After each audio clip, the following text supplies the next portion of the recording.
আপনার গরু কী করতে হবে? সদকা করতে হবে। আর আপনার স্বামীকে তার দুটো ছাগল তাকে কী করতে হবে? আদায় করতে হবে। এরপর আপনি এর সাথে যুক্ত করেছেন যে এটা যদি জবে না করে কাউকে দিয়ে দিই, ফকির মিসকিনকে দিয়ে দিই, লালন পালন ফকির মিসকিনকে দিয়ে দিই, তাহলে কি আদায় হবে না? আদায় হবে না। ফকির মিসকিনকে দেওয়ার মাধ্যমে এই সদকা আদায় হবে না। উনিও তো জবে করে খাওয়ানো নিয়ত এই করেছেন। সদকার জন্য শর্ত হচ্ছে এই সদকা জবে করে রক্ত প্রবাহিত করতে হবে। এটা ফকির মিসকিনকে মানে দান করার জন্য নয়।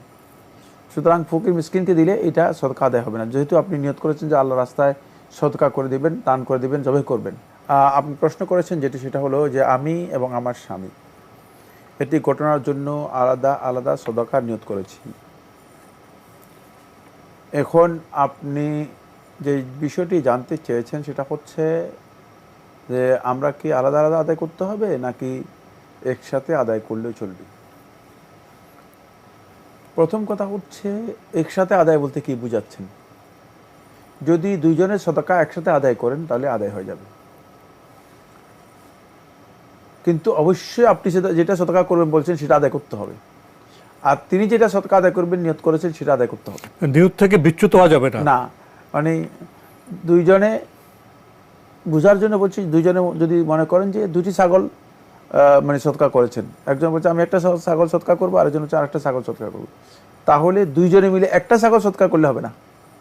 তাহলে তো মানে আপনি আপনারটা আদায় করেন নাই, মানে দুইটাই আলাদা করতে হবে। হ্যাঁ, একসাথে জবাই করবেন। যদি দুইজনে মিলে সদকার মানে যে উদাহরণটা বুঝেন, সেই উদাহরণটা হচ্ছে মানে একটা ছাগল যদি আদায় করে থাকেন, তাহলে এটা কি আপনার ছাগল সদকা করছেন না আপনার স্বামী ছাগল?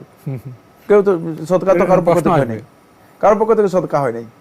মানে এখন অবশ্যই যে কোনো একজনের মানে পক্ষ থেকে হতে হবে। দুইটি সদকা যেহেতু করেছেন, আপনার পক্ষ থেকে একটা, আপনার স্বামীর পক্ষ থেকে একটা, দুইটাই আপনাকে সদকা করতে হবে। দুইটাই একসাথে আদায় করতে পারেন, কোনো অসুবিধা নেই, কিন্তু দুইটা হতে হবে। দুইটা হতে হবে। সদকার যে নিয়তটা করেছেন সেই নিয়তটা আপনি আপনারটা পূরণ করতে হবে, আপনার স্বামীরটা আপনার স্বামীকে পূরণ করতে হবে। যেহেতু আপনারা নিয়ত করেছেন আল্লাহ রাব্বুল আলামিনকে, আল্লাহ তাআলাকে এটা দিবেন।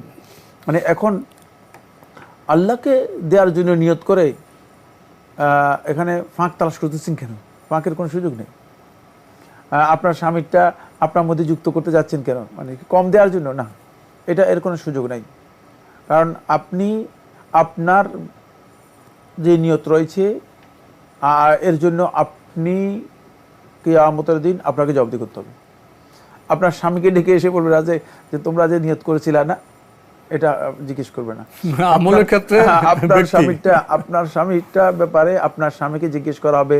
আপনাকে বলা হবে না যে মানে তোমার স্বামীটা তুমি আদায় করছো কিনা। না, প্রত্যেকটা ব্যক্তি ওয়ালা ইয়াজজি ওয়ালিদুন আন ওয়ালাদিহি, কোনো ব্যক্তি কারো পক্ষ থেকে লা তানফাউ নাফসুন লিনাফসিন শাইআ, একজন আরেকজনের কোনো কিছু করতে পারবে না, একজনের পক্ষ থেকে আরেকজনের কোনো কিছু সেখানে গ্রহণযোগ্য হবে না। সুতরাং কিয়ামতের দিন আমাদেরকে প্রত্যেককেই নিজের বিষয়ের জন্য নিজেকে জবাবদিহি করতে হবে। প্রিয় দর্শক, আপনি বিষয়টা নিয়ে আরও কথা বলেছেন।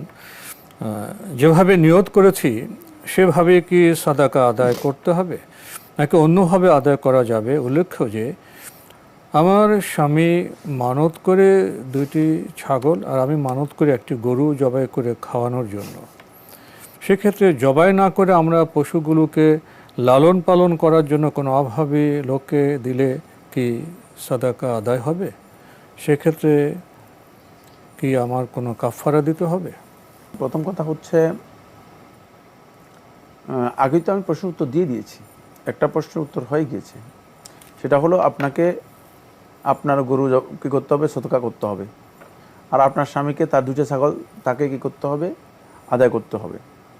এরপর আপনি এর সাথে যুক্ত করেছেন যে এটা যদি জবে না করে কাউকে দিয়ে দিই, ফকির মিসকিনকে দিয়ে দিই, লালন পালন ফকির মিসকিনকে দিয়ে দিই, তাহলে কি আদায় হবে না? আদায় হবে না। ফকির মিসকিনকে দেওয়ার মাধ্যমে এই সদকা আদায় হবে না। উনিও তো জবে করে খাওয়ানো নিয়ত করেছেন। এই সদকার জন্য শর্ত হচ্ছে এই সদকা জবে করে রক্ত প্রবাহিত করতে হবে। এটা ফকির মিসকিনকে মানে দান করার জন্য নয়। সুতরাং ফকির মিসকিনকে দিলে এটা সদকা আদায় হবে না, যেহেতু আপনি নিয়ত করেছেন যে আল্লাহ রাস্তায় সদকা করে দিবেন, দান করে দিবেন, জবে করবেন। সুতরাং এই ক্ষেত্রে আপনাকে গরু জবে করে দিতে হবে, আর আপনার স্বামীর পক্ষ থেকে তিনি 2টি ছাগল জবে করে দেবেন। এরপরে লাস্টে বলছে যে এতে আমাকে কোনো কাফারা দিতে হবে কিনা, এটা আমি বুঝতে পারি নাই। না, আপনি সঠিক কাজ করলে কাফারা দিতে হবে। কাফারার উনি বিষয় বলছেন যে ওই যে লালন পালন করার জন্য ওই যে নিয়তে গরমিল হয়ে গেল, এই জন্য কাফারা, তো সেই কাজটা করার তো সুযোগ নেই। না, ওই কাজের ওটা আদায় হবে না, সঠিক হয়নি। সেক্ষেত্রে ফকির মিসকিনকে এভাবে দেওয়া যাবে না, বরং এটাকে জবে করতে হবে। জবে করে মানুষকে আপনি এর গোশত বন্টন করে দিতে পারবেন, বাকি কাফারার বিষয়টি এখানে আসবে না। জি, নিয়ত যেভাবে করব কাজটা সেভাবে করতে হবে। প্রিয় দর্শক, এটি আমরা জানলাম।